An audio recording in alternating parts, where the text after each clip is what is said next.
Bonjour, que notre Seigneur Jésus-Christ vous bénisse en cette belle journée du 22 au 21 et qu'il vous comble de toutes ses grâces. Aujourd'hui, nous allons parler de la beauté. Oui, la beauté est une chose prisée par quasiment tous les êtres humains. Tout le monde veut être beau et belle et c'est normal, c'est naturel. Il n'y a pas de mal à cela. Nous devons savoir que pour nous qui sommes enfants de Dieu, la beauté n'est pas celle qui est apparente, ce qui est relié à notre apparence physique. Mais notre beauté est celle qui provient de notre cœur et c'est important de le mentionner. Cette vidéo s'adresse principalement aux femmes, bien sûr, parce qu'elles sont très portées vers leur apparence, vers tout ce qui est joli, et elles veulent bien se parer, pour paraître belle, pour paraître séduisante. Donc, le titre de cette vidéo, c'est ceci, la beauté, elle est vaine. Oui, mes frères, oui, mes soeurs en Christ, pardon.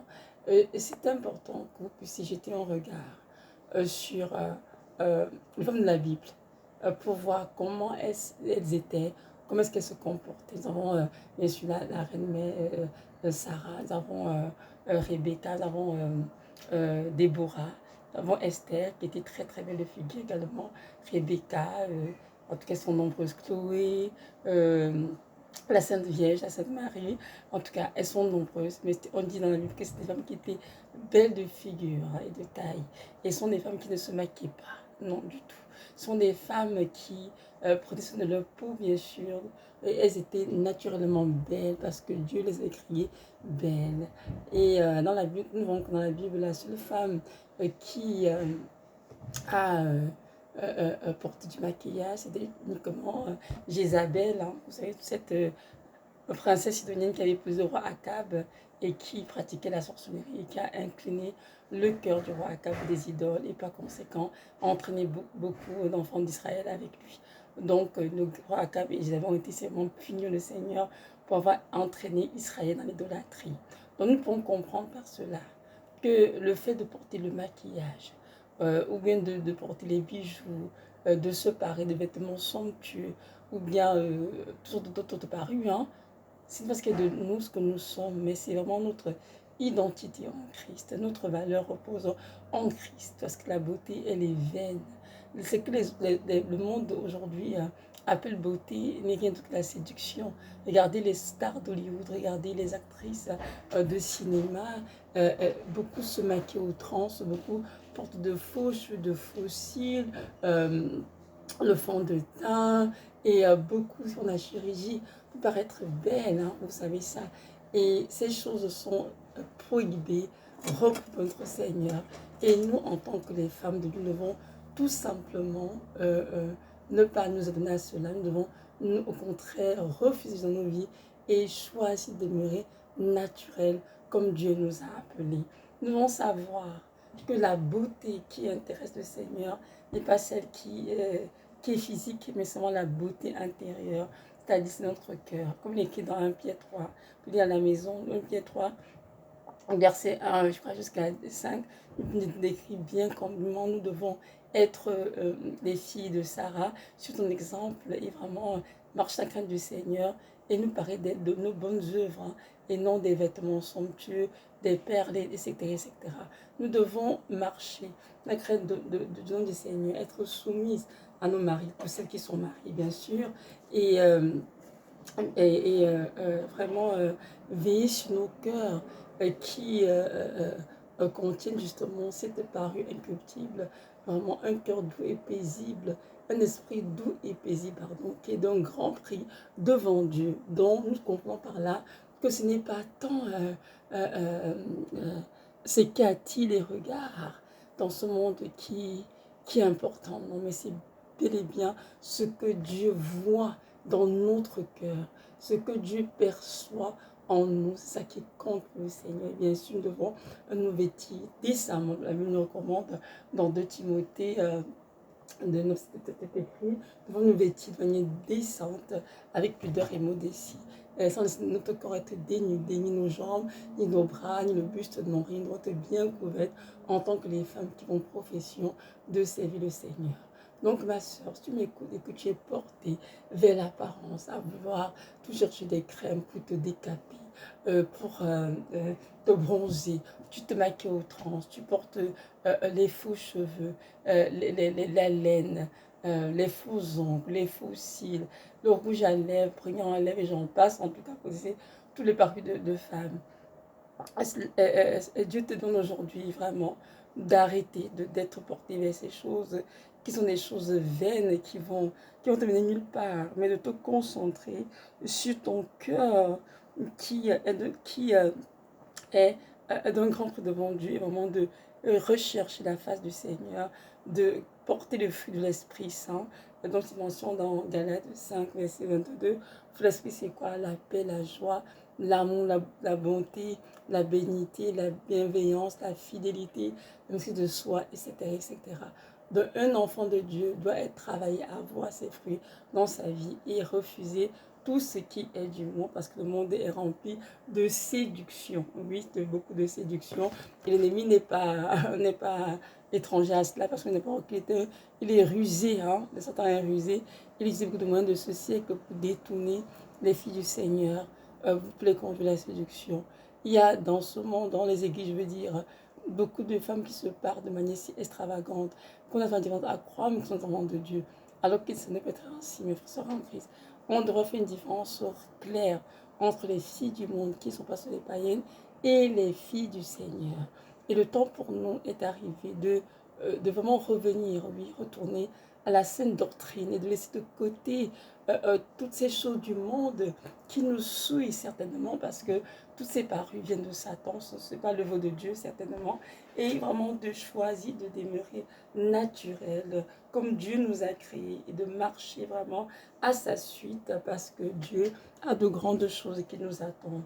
Mais nous pouvons dans ces choses qu'il a pour nous si nous continuons d'être comment dire, attachés aux choses de ce monde, si nous continuons de vouloir marcher comme les gens du monde. Je vous encourage à lire le Proverbe 31 qui parle de la femme vertueuse. Oui, c'est un chapitre très, très intéressant, à partir du verset 10, et vous pouvez lire la maison tranquillement. Vous allez voir les caractéristiques qui sont attendues d'une femme vertueuse. Et nous sommes en Christ des femmes vertueuses. Nous sommes appelés à marcher comme cette femme vertueuse dans la parole. Ça prendra du temps pour être bâti, bien sûr. Il n'y a pas de problème à cela. Dieu nous aidera à tout être bâti afin que nous soyons toutes des femmes vertueuses accomplies à son service. Donc, Proverbe 31 dit ceci: qui peut trouver une femme vertueuse? Elle a bien plus de valeur que de perles. Le cœur de son mari a confiance en elle. Et les produits ne lui font aucun défaut.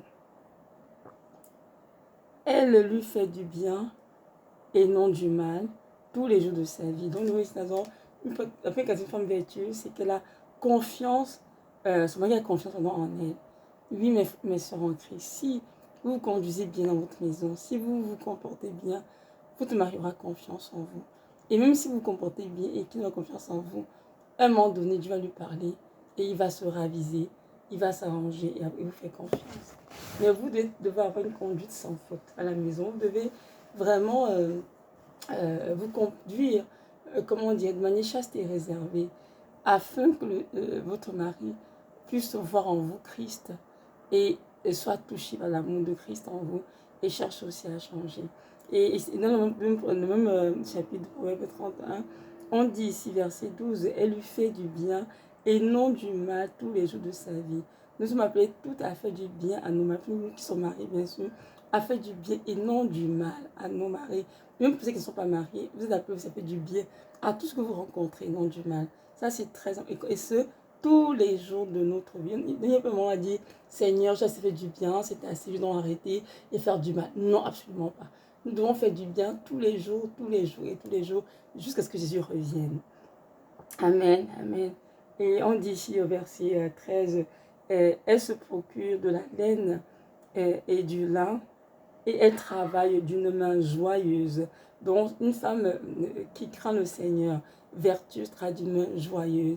Elle fait des choses dans sa maison avec joie, pas en murmurant, pas en bougonnant, pas en étant en colère, non. Elle doit travailler d'une main joyeuse, pardon, parce qu'elle est en train d'offrir au Seigneur une offrande. Il faut que cette offrande soit reçue par le Seigneur. Nous devons savoir que tout ce que nous faisons dans nos vies sont des offrandes que nous donnons au Seigneur. Et il faut que notre offrande soit agréable et reçue par Dieu. Si notre offrande n'est pas agréable, elle ne sera pas reçue parce que nous avons donné peut-être en murmurant. Donc, c'est important de travailler avec joie. Et même moi qui ne peux pas être des fois dans ma propre maison, j'ai été triste, j'ai cuisiné en murmurant. Et je m'a dit, Evelyne, ton père un peu de murmure, mon enfant. Tu as cuisiné, oui, pour la maison de ton mari, mais tu murmurais tellement que ce repas, en tout cas, il faut que tu pries pour la sanctifier.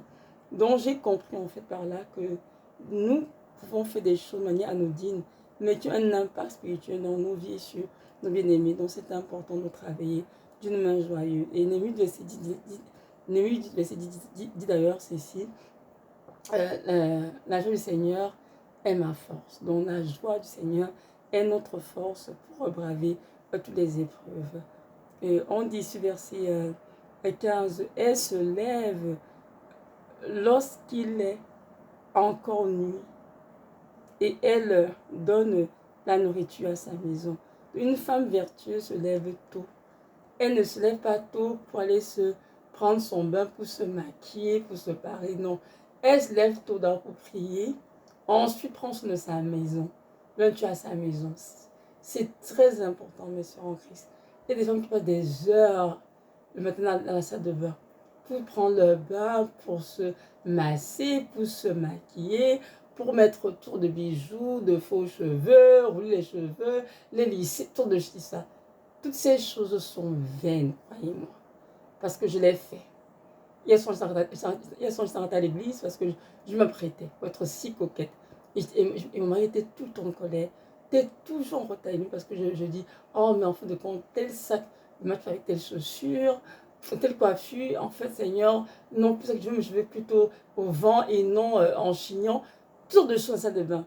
Et cela, j'ai tout le temps de la famille, même à l'église en retard. Et Dieu se sait que c'était horrible. Seigneur, je te demande pardon encore aujourd'hui pour avoir été insensée et je te bénis de m'avoir délivré de toutes ces choses. Donc, une femme de vertu se lève très tôt le matin pour passer dans la prière le soir et son Seigneur, bien sûr, et ensuite prendre soin de sa maison. Amen. Et veille sur des choses qui sont importantes. Donc, voilà. Là, c'est le verset 15. Et on dit ici, au verset 16, elle pense à un champ et elle acquiert du fruit de son travail. Elle plante une vigne. Elle ceint de force ses reins et elle affermit ses bras.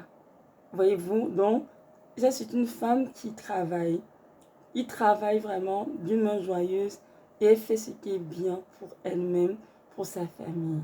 Voyez-vous, et c'est ça, nous appelons nous aussi à travailler. Travailler, pas forcément dire, elle a de séculer, travailler, mais sur un peu, pas forcément. On peut juste rester à la maison. Il y en a qui travaillent dehors, comme dans mon séculier, gloire à Dieu. Il y en a aussi qui sont à la maison. Elles servent d'une manière différente. Elle peut cuisiner pour nos orphelins, elle s'occupe des sans-abri, elle s'occupe de provisions déjà, des enfants qui ont besoin d'aide, des orphelins. Elle va aller évangéliser, elle peut prier, elle fait beaucoup de choses, mais dans tous les cas de figure, nous devons faire cela pour la gloire de Dieu et ne pas perdre de temps dans tout ce qui est beauté. Cela ne sert absolument à rien, car la beauté, elle est vaine. Et c'est écrit ici au verset 19, elle met la main à la quenouille et ses doigts tiennent. Non, il y a une version de avant, c'est ça. Excusez-moi, c'est le verset 18, ça dit ceci. Elle sent que ce qu'elle gagne est bon et sa lampe ne s'éteigne point pendant la nuit. Amen. Donc, c'est vraiment une des caractéristiques d'une femme vertueuse, c'est qu'elle se lève dans la nuit, elle reste éveillée. Pas juste physiquement, en état spirituel, elle est éveillée parce qu'elle prie et Dieu lui parle. Dieu donne des instructions pour sa maison, pour ses enfants, pour son mari. Donc, voyez-vous, c'est une femme qui est continuellement connectée au Seigneur. Ses désirs sont portés vers le Seigneur et non vers les choses de ce monde. Et je prends un exemple. Vous savez, lorsque j'étais en étudiante, quand je me couchais la veille, il fait que je pense à ce que j'allais mettre pour aller à l'église le lendemain. Donc, quand je me couchais samedi soir, je pensais à la chaussure, la couleur, à comment je vais mes cheveux, comment je vais mettre telle pince, telle fleur à tel endroit. Il fait que tout match. le sac à main, le foulard, en tout cas tout. Et je pensais à cela à la veille. Et quand je me en pleine nuit, j'ai devoir demander à mon esprit si est-ce que la chanson était correcte, si est-ce que bon, tout allait s'accorder. Donc lorsqu'on dit ici qu'une femme vertueuse, elle veille, c'est vrai. Elle veille pour prier pour sa maison, pour prier pour ceux qui ont de prière. Elle veille parce qu'elle écoute au Seigneur et non parce que elle se préoccupe de ce qu'elle mettra le lendemain, des robes ou de make-up, etc. Non, c'est pas ce que fait la femme vertueuse. Et Dieu montrait vraiment que toutes ces choses, même sur lesquelles nous sommes si attachés, ce sont ce qui nous empêchent d'entendre la voix du Seigneur, d'être proche de lui. Parce que c'est entre le Seigneur et nous, un mur de séparation. On aime un Dieu que nous suivons, mais de loin. On n'est pas proche de lui parce qu'il y a encore des choses dans nos vies qui nous souillent, qui nous empêchent d'être totalement à lui. Une femme vertueuse, vraiment, s'occupe comme de la beauté. Lorsqu'elle est éveillée dans la nuit, elle s'occupe de l'œuvre du Seigneur. Elle prie, elle se repose le Seigneur. Elle dort, bien sûr. Elle reste éveillée toute la nuit, elle ne dort jamais. Non, non. Elle dort, mais elle est connectée en permanence au Saint-Esprit de Dieu. Donc, verset 19, elle met la main à la quenouille et ses doigts, lui tiennent le fuseau. Elle tend la main au malheureux et tend la main à l'indigent. Verset 20. Donc, vous voyez, c'est une femme qui, non seulement elle travaille de ses propres mains, mais qui tend la main à ceux qui en ont besoin, aux malheureux, à l'indigent, à tous ceux qui ont besoin. Dans ce que, comment dirais-je, lorsqu'elle est capable de le faire, elle le fait avec joie. Et c'est ce que je m'appelle mes sœurs en Christ. Combien de fois avons-nous refusé de tendre notre main aux malheureux, les gens, à ceux qui ont besoin, des besoins vraiment de base dans la vie, pour aller utiliser cet argent pour acheter une robe, des souliers, ou bien du make-up, ou bien des faux cheveux. Combien de fois on nous fait cela?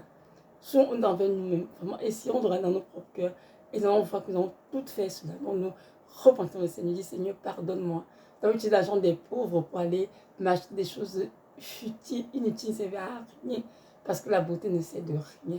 J'ai utilisé cet argent que j'aurais pu nourrir nos fleurs avec, pour aller m'acheter une autre paire de hauts talons, alors que j'en disais, au moins 50 hauts talons qui m'attendent de la maison. Je voulais une de plus, Seigneur. Une fois, j'ai utilisé l'argent du pauvre, que je donne aux pauvres, pour aller m'acheter une autre belle robe, ou une pleine robe, ou une jupe, je ne sais pas trop, les crèmes, ou des make-up encore, ou des faux cheveux. Alors, les sœurs, repentons-nous et comprenons que notre argent dans nos mains, ce n'est pas pour nous, mais c'est pour le Seigneur. Il est le propriétaire, c'est seulement les gérantes. Et un jour, nous nous rendons compte à Dieu comment avons-nous gérer notre argent.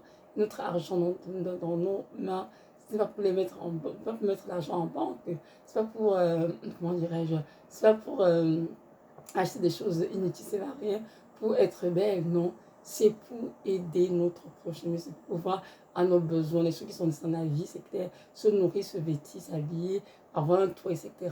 Et le reste, c'est pour prendre soin de tous ceux qui sont pauvres, dans notre famille et autour de nous, dans la vie, que ce soit des païens, des chrétiens.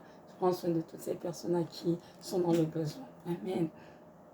Donc, arrêtons de mettre notre argent dans le maquillage, dans le make-up, dans toutes ces choses parce que ça ne sert à rien. J'ai écouté une vidéo sur la sœur de Beyoncé, Solange Knowles, et elle disait ceci, que c'était rendu compte qu'elle dépensait par année 60 000 $ dans le make-up, dans les faux cheveux, pour paraître en fait belle. Et elle a dit c'est le naturel par elle-même, tout simplement pour ne plus avoir à dépenser autant d'argent, mais au contraire pour de cet argent dans les orphelinats. Et je pense que c'était bien pensé pour elle. Et j'ai dit c'est bravo parce que il faut s'arrêter et réfléchir avant de comprendre que nous dépensons beaucoup d'argent dans les objets du diable qui vont nous conduire d'ailleurs en enfer s'il n'y a pas repentance. Verset 21 du prophète 31, ça dit ceci. Elle ne craint pas la neige pour sa maison, car toute sa maison est vêtue de cramoisie. Donc on voit que c'est une femme qui a confiance en Dieu, qui a confiance en elle, et c'est que Dieu la protège et couvre sa maison. Verset 22. Elle se fait des couvertures, elle a des vêtements de fin lin et de pourpre. Verset 23. Son mari est considéré aux portes. Lorsqu'il siège avec les anciens, du pays. Donc le mari de cette femme est un homme qui aime le Seigneur et est constant au poids parce que en arrière de tout homme, il y a en arrière une grande femme de prière parce qu'elle prie pour son mari, pour lui, alors son mari se conduit bien dans la société et il est considéré aux portes. Verset 24. Elle fait des chemises et les vend et elle livre des ceintures aux marchands. Elle est revêtue de force et de gloire et elle se rit de l'avenir. Une femme vertueuse vraiment est revêtue de force et de gloire et elle se rit de l'avenir parce qu'elle travaille et bien sûr elle a un gain, mais son cœur n'est pas centré sur le gain ni sur son avenir parce que de toute façon elle appartient à Christ et qu'un jour elle retournera vers le Seigneur parce qu'elle est pèlerin sur cette terre et elle ne restera éternellement. Donc, elle fait tout d'une main joyeuse pour prendre soin d'elle et de sa famille en ce moment, pour prendre soin des indigents, des nécessiteux, mais avec cette conviction que son avenir sera glorieux parce que de toute façon, elle retournera vers son Seigneur. Verset 26. Elle ouvre la bouche avec sagesse et des instructions aimables sont sur sa langue. Donc, une femme qui prend soin d'elle, qui aime le Seigneur, ouvre sa bouche avec sagesse. Vous comprenez ça? Elle réfléchit avant de parler. Elle ne fait pas n'importe quoi. Parce qu'elle connaît que ses paroles ont un pouvoir. Elle écrit dans Proverbe 18, verset 22. Non, Proverbe 18, je sais pas quel verset. En tout cas, Proverbe 18, la mort et la langue sont au pouvoir de la langue. La mort et la vie, pardon, sont au pouvoir de la langue.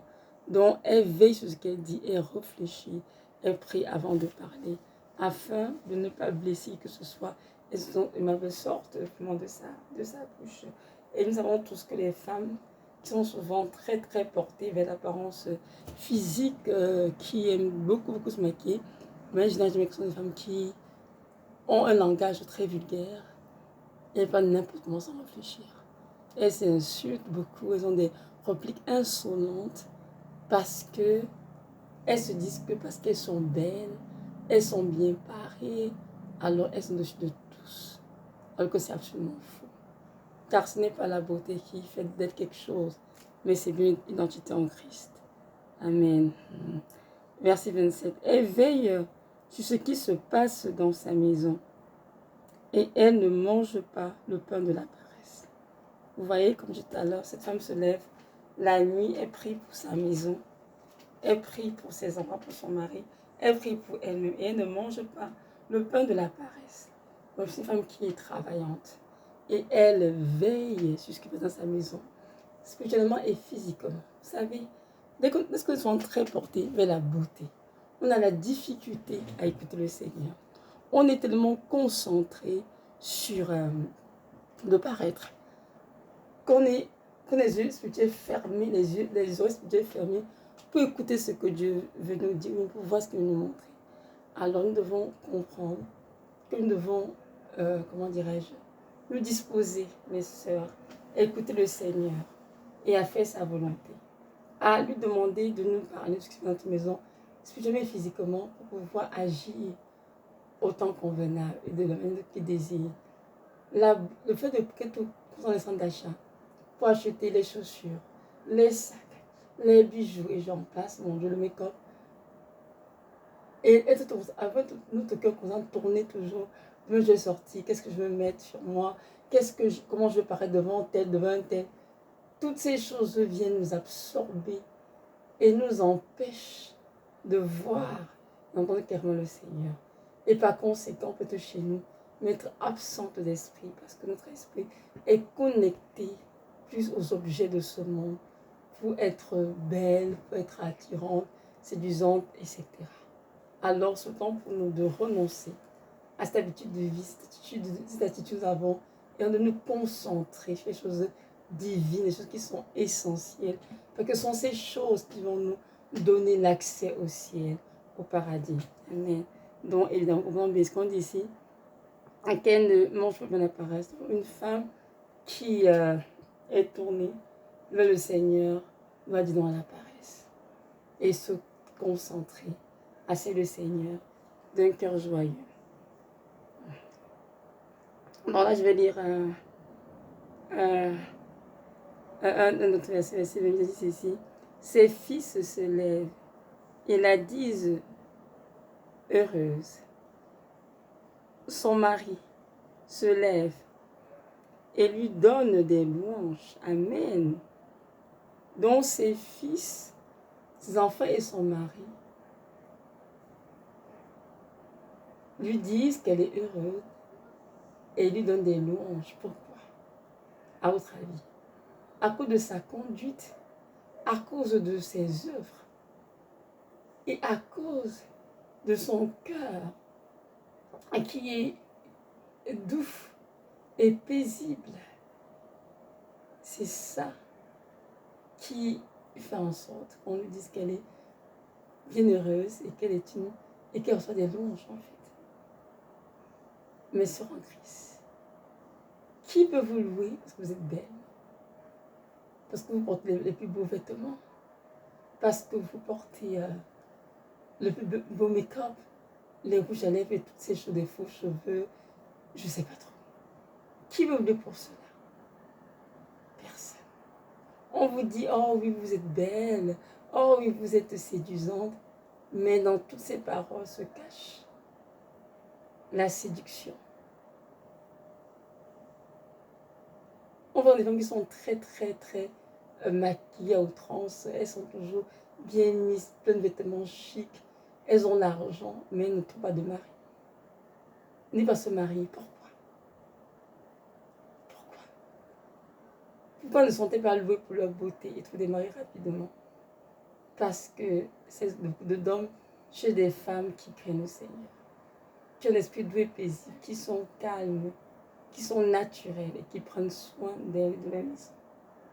Parce qu'une femme qui est très portée vers la parure, tout ce qui est cosmétique, les vêtements somptueux, une femme qui est portée à trop dépenser aussi et qui est constamment fixée, oui c'est ça, sur son apparence.